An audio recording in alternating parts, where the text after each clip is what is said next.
Hi everyone, I wanted to spend a minute to walk you through my portion of MBA 610 and Biz 610.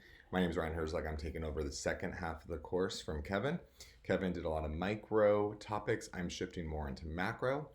The beauty of the macro side is we have a lot of flexibility in what we want to cover. The focus that where I'm gonna emphasize most of the material on is just trying to understand fluctuations in the business cycle and what other indicators we have to measure the business cycle and how those fluctuations affect industries. So basically learning how to measure industry sensitivity to economic conditions. I think that's one of the areas we can provide some good tools for you guys. And then on top of it, we'll obviously have a lot of conversation about policy, macroeconomic policy tied to the Federal Reserve, but also tied to the current fiscal debates that are going on, as those outcomes will have certainly an effect on interest rates, economic activity, and everything else. So, anyway, here we go. Walk you through the basic layout of the course. Kevin's the first 5 weeks, I'm the second 5 weeks down here. Under course information, you will find how to get a hold of me. Phone, if you ever need to call, text, that works for me. Email, I'll respond fairly quickly to email. Either or is great. If you need to schedule an appointment with me, I do everything through Calendly, so please just go on there and grab a meeting time. If you can't find a time, just email me. We can always find time to meet. Course syllabus is right here. Click on that, should open our file. There's our file. And there's our course syllabus for the second half. As you can see, so much of what we're doing here is just trying to analyze how movements in the macroeconomy and how those movements affect industries. No required text. Everything I will give will be papers. Basically 4 assignments. We'll have our business cycle analysis. I will do a little video on that probably later this week to give you guys an idea of what to expect. And then Zoom and or discussion boards. I know we have our hybrid portion of this class next Friday the 5th. If you can't make that, don't worry. We'll find other times for you guys to meet. There'll be 4 assignments that we'll do throughout the semester.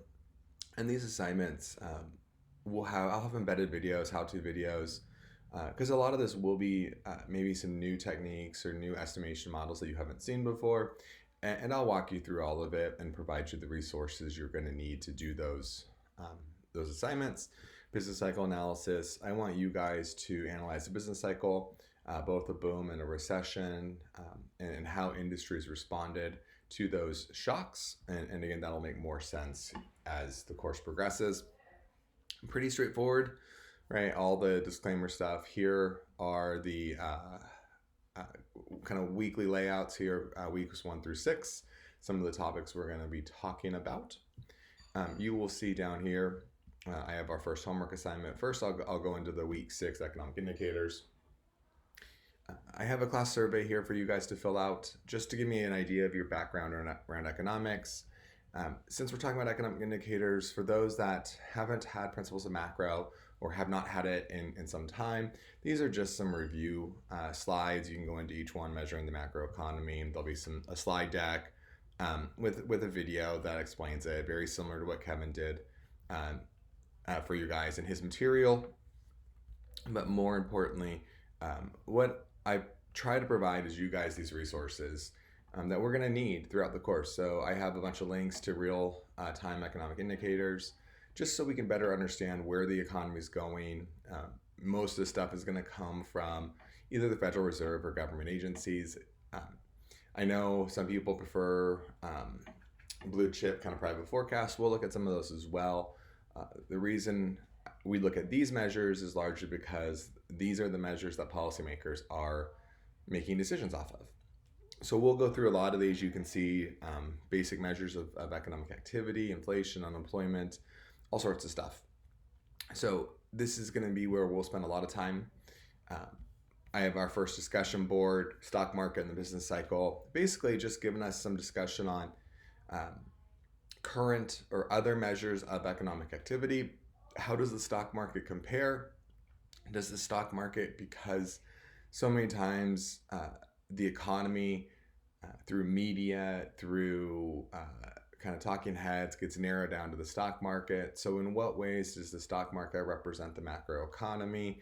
Does the stock market lead to job creation? What's some of the fuel behind the recent rise in stock prices? So I have some articles here. Why is the stock market so strong when the economy is weak? The economy is a mess, so why isn't the stock market? Quick primer on the stock market versus GDP. So I want you guys just to peruse through that, search other articles, and then just have some conversation in the discussion board. I'll certainly engage in that conversation as well. But that's really the first week, is just kind of familiarize yourself with some of these websites, the current state of the macro economy, and then your first homework assignment I posted, which is right here. A couple things, and I put this note in there for you guys. I run everything through Google Forms. It's easier. It's easier for me. It's easier for the students. It's easier for me to grade and respond to your work in a timely manner. One downfall is when you submit it, it's outside of Google. So please just remember, it's outside of Blackboard, it's in Google. So I'll have to go back in and grade everything and transfer the grades back to Blackboard. Not a big deal. Just recognize that it won't show complete in Blackboard. And this assignment, I think, is a good indication of how I'm going to structure your homework. I'm going to give you kind of what you need to know. So here's all this reading on the business cycle. How do we measure the business cycle? What measures of economic activity do we use? And then some basic questions. There'll be a little video here just walking us through some of the current series, how we find it. I'm a big believer, and I use this website called the Federal Reserve Economic Database called FRED. I'll have you guys go to this pretty regularly as well.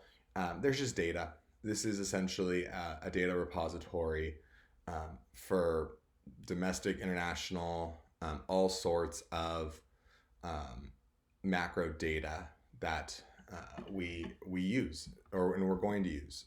Industry data, there's data at the state, local levels. If you wanted to know unemployment rate in Spokane County, you can go in here, Washington State. We can grab counties, MSAs, and grab Spokane, and you can see they have all sorts of data here on for Spokane County: unemployment rate, household income, county migration. They have poverty rates, so it's become a great place to go to. They even have data on housing inventory, median prices.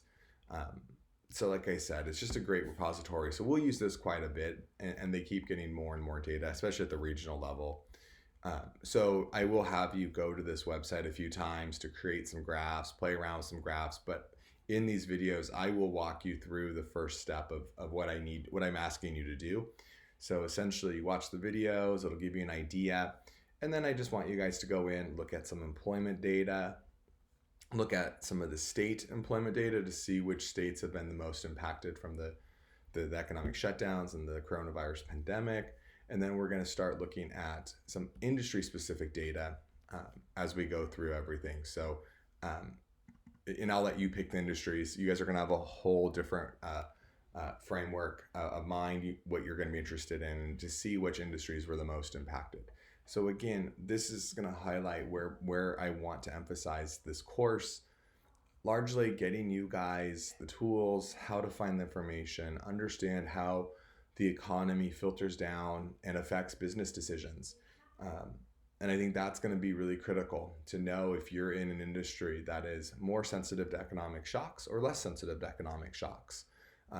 Do you need to then, if we're coming near the end of a business cycle, how do you structure and make management decisions to prepare for an economic downturn if you're in an industry that is more sensitive, right? If you're in construction or manufacturing. Ironically, the industries that were least sensitive were areas of personal care, things like that, which of course now had to shut down during the pandemic. So all sorts of interesting dynamics we're going to play around with and look at. But for now, I just wanted to get you guys a little video walking you through everything, walking your first homework assignment. I'll be populating stuff for weeks 2, 3, 4, 5 as we go. As always, please email me, text me, communicate if you have any questions. Things are pretty flexible. First homework assignment's not due till the 5th. I know you're wrapping up some stuff for Kevin this week, so make sure you get that stuff turned in to him, and we will be on our way. again, this course is designed to be a little bit more kind of, I think, engaging, a little bit more kind of fun, enjoyable, talk about current events, have discussions on current events. In that class survey I want you to do for this week, I want to know what you guys are curious about in regards to the macroeconomy. The fun part of the macroeconomy is during an economic downturn, everyone becomes an economist. Everyone knows what we should be doing, and everyone seemingly is pretty vocal about what we should be doing. So we're going to have those conversations. Best of luck. Let me know if you have any questions.